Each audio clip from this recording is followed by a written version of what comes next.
ce moment. Parlons de l'Algérie. Moi, je pense que ce qu'est en train de faire la France vis-à-vis de l'Algérie, c'est une bêtise rare et une faute historique. تحليل جريء في العلاقات الفرنسية الجزائرية على قناة فرنسية، بحيث قال هذا المحلل بالحرف الواحد أن الجزائر لا تحتاج إلى فرنسا، بينما فرنسا تحتاج إلى الجزائر كثيرا، خاصة في مجال الطاقة. أن فرنسا في هذه الآونة الأخيرة ستنهار وينهار اقتصادها. لماذا؟ لا لسبب واحد إلا لأنها أعلنت العداء للجزائر. Moi, je pense que ce qu'est en train de faire la France vis-à-vis de l'Algérie, c'est une bêtise rare. L'Algérie a moins besoin de la France que l'inverse, notamment.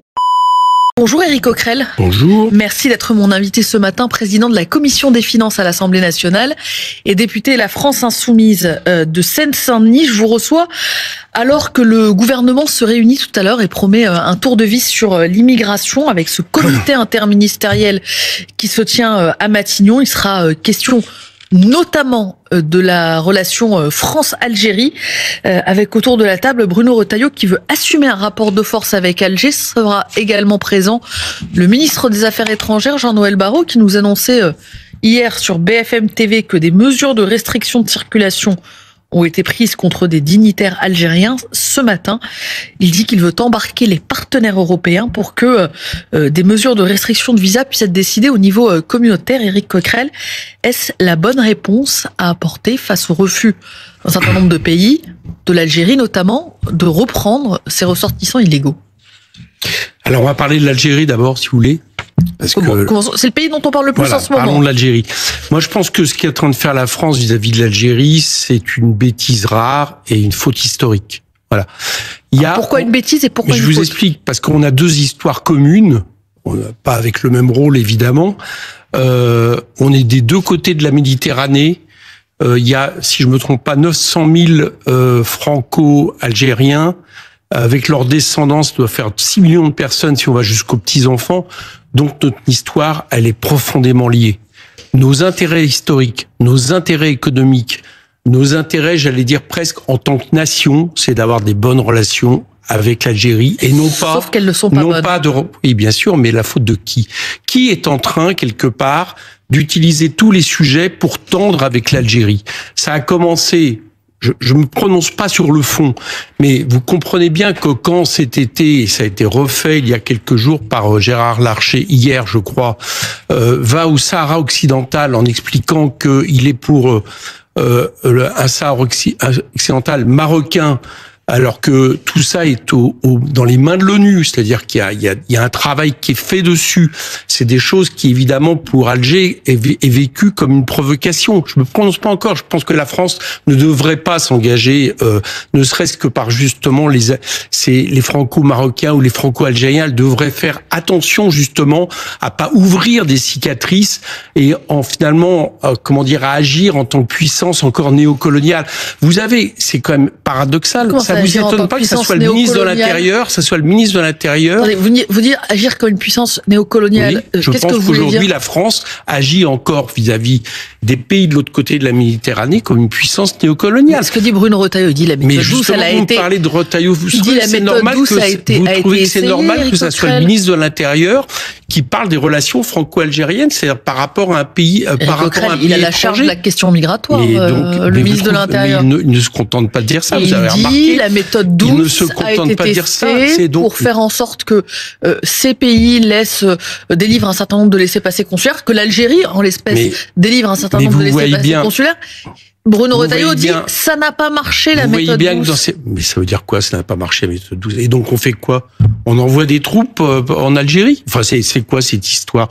Qu'est-ce que c'est que cette tension qui est provoquée? Monsieur Macron avait été. Éric Coquerel, un point important. Pour vous, elle est entretenue depuis Paris, cette tension. Je pense que Bruno Retailleau dit c'est l'Algérie qui installe le rapport de force. Je pense que montrer comme ça ses muscles sans arrêt en disant attention, vous allez voir ce que vous allez voir, alors qu'on va voir rien. Aujourd'hui, l'Algérie a a moins besoin de la France que l'inverse, notamment au niveau du gaz, etc. Et il y a d'autres puissances qui l'ont très bien compris. Hein. Les États-Unis l'ont très bien compris. Elles n'ont pas ce rapport avec l'Algérie. Donc tous nos intérêts, je le répète bien, tous nos intérêts sont à l'inverse de cette espèce de confrontation, mais en plus de ça, qui met en tension une grande partie de notre population. Je vous ai dit, c'est pas anodin si vous avez l'Algérie cherche à humilier la France.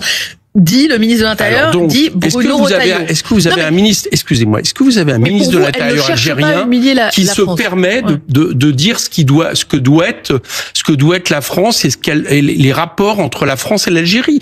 Enfin, c'est quand même la façon de faire, c'est hallucinant. Je crois que monsieur Retailleau se rend pas compte que la colonisation c'est fini. C'est pas le ministre de l'Intérieur français qui gère les relations avec l'Algérie. C'est fini ce temps-là. C'était du moment de la colonie. Donc il faut arrêter, il faut baisser d'un ton.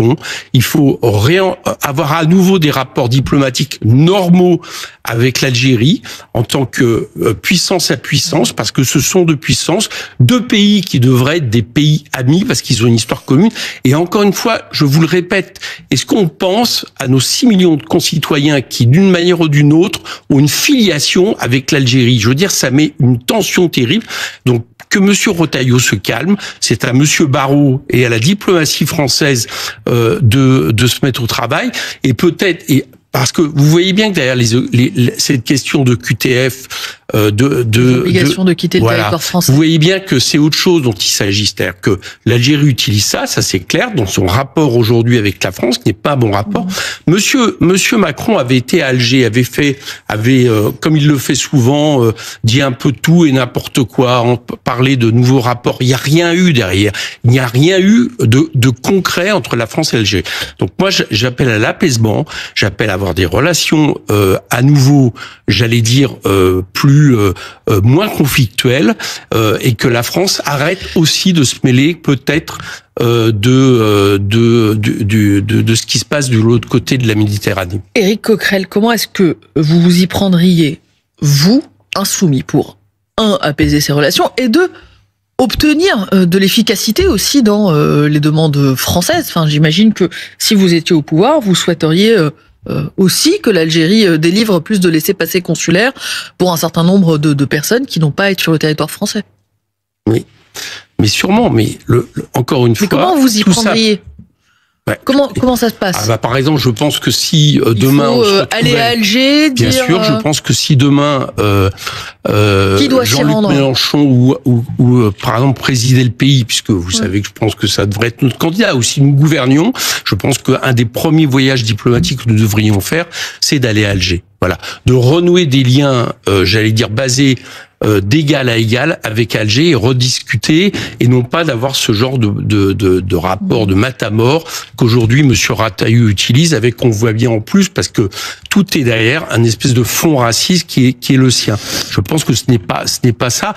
Mais mélanger la question de l'immigration, la question des OQTF et la question des rapports avec l'Algérie, je pense que ce n'est pas sain, ce n'est pas bon, et c'est pas ça qui peut régler le problème, parce que une fois fait ces déclarations, qu'est-ce qui se passe ?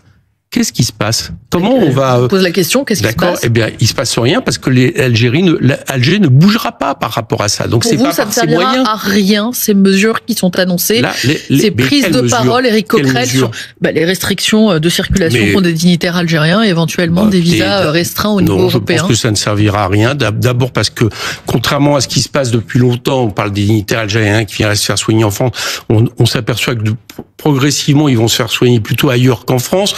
Donc tout ça, à mon avis, c'est uniquement des déclarations pour du vent, comme souvent malheureusement la diplomatie française sous Macron. Éric Coquerel, plus généralement sur le comité interministériel sur l'immigration, ce n'est pas la première fois qu'il se réunit. Quel regard portez-vous sur cette réunion ? Est-ce qu'il y a pour vous un problème d'immigration en France ? Non. Il n'y a aucun problème d'immigration ? Non, je pense que quand on veut cacher des problèmes sociaux, des problèmes d'ordre environnementaux, des problèmes de politique qui produisent l'inégalité, on parle de l'immigration. Voilà, ça c'est quelque chose, vieux comme le monde, qui n'a fait que renforcer le Rassemblement national. La France aujourd'hui, il faut le savoir dans les chiffres, n'est plus le grand pays d'immigration qu'elle a été. Voilà. En Europe, elle est loin d'être un des pays qui accueille le plus, par exemple. Et en plus de ça, nous savons, en réalité, quand on parle, par exemple, à des à des dirigeants du domaine du monde économique, tout le monde dit qu'en réalité la France a besoin d'immigration. Donc on a une espèce de discours schizophrénique, si vous voulez, c'est-à-dire entre d'un côté l'idée que attention, on va fermer les frontières, on va être absolument drastique sur la régularisation des sans-papiers, sur un nombre d'OQTF absolument considérable. Je sais plus, on doit être à peu près à 4-5 fois plus de QTF qu'en Allemagne. Alors évidemment, comme c'est des gens qui ne peuvent pas partir parce qu'ils ont des attaches, parce qu'en réalité, concrètement, ça ne peut pas se faire, on a moins de taux de réalisation. On est en train, j'allais dire, d'alimenter à la fois des fantasmes et un problème qu'on ne traite pas de la bonne manière. Il faut accueillir de manière digne, les gens qui sont en France, régulariser les travailleurs sans papier, de façon justement à éviter les défauts de la politique actuelle, c'est-à-dire une marginalisation, par exemple, de beaucoup de gens qui après, éventuellement, en plus, peuvent sombrer dans des problèmes psychiatriques. Dans le même temps, Éric Coquerel, ce que l'on voit en France et en Europe, c'est que les partis anti-immigration ont le vent dans les voiles. Encore en Allemagne, ce week-end, avec la percée de l'extrême droite, de l'AfD. En France, la popularité de politiques qui s'emparent de ce sujet, un Bruno Retailleau, un Jordan Bardella, une Marine Le Pen. Est-ce que vous n'êtes pas, j'allais dire, à côté de la plaque, en disqualifiant, mais d'emblée, le sentiment d'une partie importante de l'opinion publique qui considère qu'il y a un problème? Oui, la popularité, je rappelle que M. Retailleau a fait partie de ceux qui ont le plus perdu aux dernières législatives, quand même. N'oublions pas qu'on parle des urnes. Ouais. Deuxièmement, en Allemagne, vous avez raison, il y a une percée de l'AfD, il y a aussi, heureusement, une percée de Die Linke, totalement sur, c'est-à-dire, en gros, la formation, on va dire, la plus proche de nous en Allemagne, totalement sur des bases différentes, qui assument justement une bataille antiraciste, qui fait, je crois, 2 fois moins que l'extrême droite. Oui, peut-être, mais qui a doublé quasiment son résultat, ce qui est intéressant. Je ne dis pas que je ne nie pas le danger de l'extrême droite, mais quand vous avez sans arrêt, et ça date malheureusement depuis longtemps en France, des gens qui vous expliquent que l'extrême droite n'a pas les bonnes solutions, mais elle parle de vrais problèmes, les gens finissent par penser que oui, effectivement, il y a un problème. Ce n'est pas lié à un sentiment réel des Français, ce que François Bayrou a évoqué comme un sentiment de submersion. Ils pensent que les copines servent à rien, il vaut mieux aller sur ceux qui, depuis le départ, disent qu'il y a des problèmes. Je pense que nous alimentons l'extrême droite en, justement, agitant le fantasme de l'immigration. Donc, je vous le répète, je pense que la France n'a pas un problème d'immigration. Il y a pas trop d'étrangers dans ce pays, ce n'est pas vrai. Et y compris d'un point de vue pour la natalité, y compris pour l'économie, en réalité, elle aurait surtout besoin, je le répète, que les choses s'apaisent. Ça passe notamment par la réalisation des travailleurs sans papier. Bon.